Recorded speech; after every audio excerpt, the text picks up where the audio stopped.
Amis internautes, bonjour. Chaud ananas. Écrivez ce mot comme vous le voulez. Quoi qu'il en soit, ce mot est entré dans l'histoire de notre pays. Ce 17 octobre 2013 au tribunal de grande instance de Paris. Oh non, c'est pas l'affaire Dreyfus quand même. Se sont écriés entre miaulements de vieilles chattes en rut et ignobles pleurnichards les associations des commerçants de la mémoire. Qui s'étaient, vous savez, portés partie civile. J'avais toute la fine équipe au cul. Eh bien si, messieurs, dames, si, et bien plus encore que cette insignifiante affaire Dreyfus, l'affaire Choananas sonne le glas de tout un système. Dans le hall du palais de justice de la République française, l'hymne de la nation s'est opposé à l'hymne des forces d'occupation. Moment historique.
Moment magique, incroyable, d'une très grande intensité.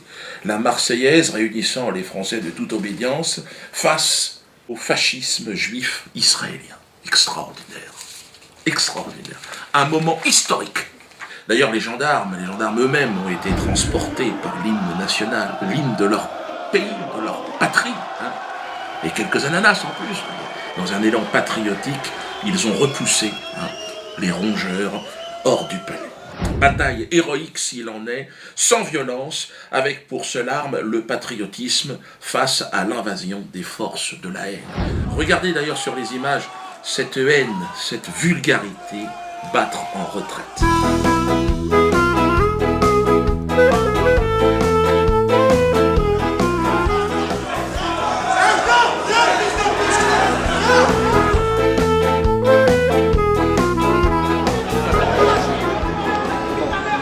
Jusqu'au bout obscène et sans panache. Des rats. Pendant ce temps, à l'intérieur du palais, se tenait une joute oratoire sans grande tenue, je dois vous l'avouer, qui débouchera d'ailleurs très vite sur une débâcle du côté des partis civils. Une honte. Les 5 avocats qui avaient pris en charge ma défense n'ont obtenu aucune réponse aux questions de droit qu'ils posaient. Quelques je retrouve pas mes papiers, je cherche. Ouais, n'importe quoi, les mecs, ils avaient même pas bossé. En droit pur, ma relaxe est inévitable. Mais, comme vous le savez, l'ingérence du politique dans cette affaire est évidente. Valls, Le Drian, Moscovici, vous connaissez. Bref, ouvre la voie à toutes les aberrations possibles. Et impossible d'ailleurs. Tout comme la composition de la cour. Ah bah, il faut que je vous parle de cette composition. J'ai demandé tout naturellement au départ de l'audience à ceux qui me jugeaient s'ils faisaient partie du syndicat de la magistrature. C'était quand même la moindre des choses. Je vous rappelle que ma photo a été épinglée sur le mur des comptes du syndicat de la magistrature, moi. C'était il n'y a pas longtemps. Alors là, j'ai demandé à la présidente, vous faites partie? Et là, elle n'a pas voulu me répondre. Elle a dit non, on ne va pas te répondre. Je t'emmerde.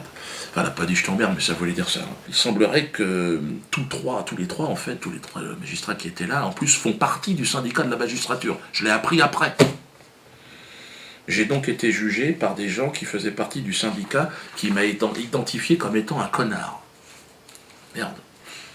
Ouais, en termes de neutralité et d'impartialité, je suis dans la merde. Quelques grands moments tout de même lorsque Jackie, mon fidèle régisseur, a témoigné.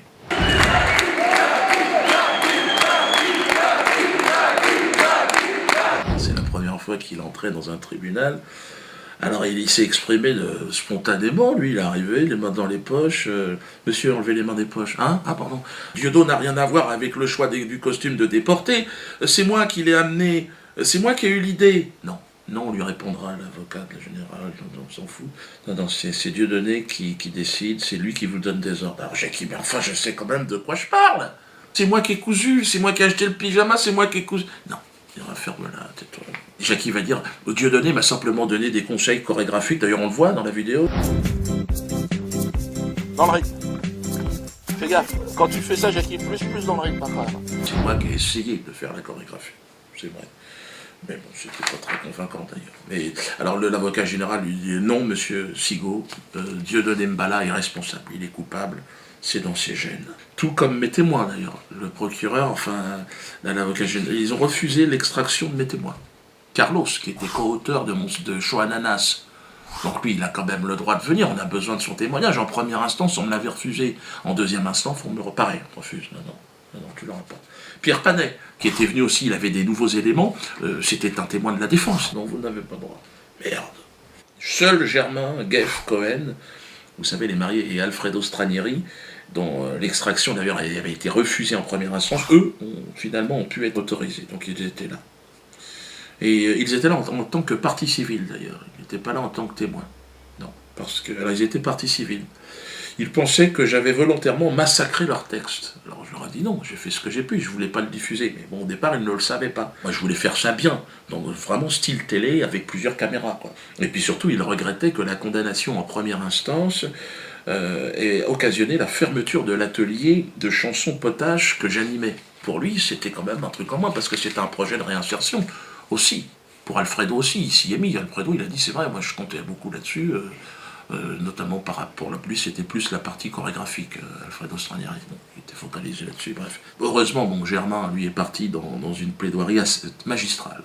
Germain qui a des grandes qualités aussi juridiques. Il a sorti de sa poche une savonnette. Et tout ce qui restait de sa grand-mère déportée à Auschwitz. Parce que lui, sa grand-mère est disparue à Auschwitz. Au nom de ceux qui sont morts, il a fustigé les avocats de la LICRA. C'était un moment très fort, ça. Il les a regardés de la LICRA, SOS Racisme, et là, il les a regardés dans les yeux. Honte à vous, charognard de la mémoire! Au nom de ma grand-mère, je vous maudis! Il avait les yeux en larmes et tout. Il était à deux doigts d'ailleurs de balancer sa grand-mère à la gueule de l'une des avocates de la partie civile qui s'était permis un odieux ricanement, tu sais, de sorcière possédée par Satan.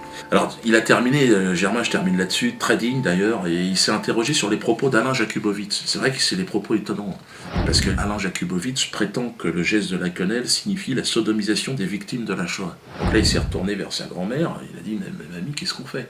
Il a même tenté de démontrer que c'était des faussetés, des élucubrations de personnes complètement dérangées, allant jusqu'à mimer, il a été obligé de mimer la sodomisation de cette savonnette, qui n'avait pas de sens. C'était impossible, on a bien compris que c'était pas possible. Donc là, qu'est-ce qu'il a voulu dire? On en saura plus, parce qu'on va porter plainte de toute façon. Alors je terminerai avec la plaidoirie de l'avocate générale, une menteuse pathologique aux ordres du système, qui va prétendre que je n'ai pas payé d'impôts depuis 1997, imagine bien que je suis en contrôle depuis toujours, moi, et je paye pas d'impôts. On verra ce qui se passe. Une menteuse. Comme ça, elle mentait. Moi, je dis, madame, vous mentez? Oui, c'est un peu de foot. Et alors après, elle a tenté de me donner des leçons de morale. Ah ouais, sur le courage. Merci, madame. Dieudonné, vous n'avez pas de courage. Ah, parce que t'en as du courage, toi? Ferme-la, ferme-la. Alors les leçons de courage, ça pouvait encore aller, mais alors à un moment donné, elle a même été jusqu'à me parler, c'était sur mon travail d'humoriste. Un truc de dingue, elle a dit, contrairement à Coluche et des proches, je manquais de distanciation. Merde! Ah, j'avais pas de panier, autrement j'aurais pris des notes, elle me donnait des leçons, comment faire rire. Elle, pourtant, elle avait pas l'air drôle, hein, mais apparemment elle connaissait. Elle a expliqué à la cour et à tout le monde, qu'on voit bien chez moi que je pense ce que je dis. On voit que vous pensez ce que vous dites. C'est ça le problème. Merde. Alors ce à quoi je lui ai répondu, alors j'ai cité des proches, j'ai dit oui, si les juifs allaient en si grand nombre à Auschwitz, c'est avant tout parce que c'était gratuit. Donc je dis, ça c'est de la... D'accord, je l'ai bien dit là, j'ai de la distanciation où on peut croire que c'est vrai. Je me méfie des rumeurs, vous savez, quand on me dit que si les juifs allaient en si grand nombre à Auschwitz, c'est parce que c'était gratuit, je pouffe. Là, lui, c'est drôle, par exemple, parce qu'il a la distanciation, d'accord. Que moi, si je le dis, c'est pas drôle, j'ai pas de distanciation. Ah d'accord, c'est intéressant. J'ai été obligé de lui préciser que, bon, qu'il y avait quand même quelques différences avec mes illustres prédécesseurs, Coluche, Desproges, je vous remercie de me comparer à eux, mais bon, déjà, la grande différence, c'est que je suis vivant, eux, ils sont morts, donc on peut raconter n'importe quoi.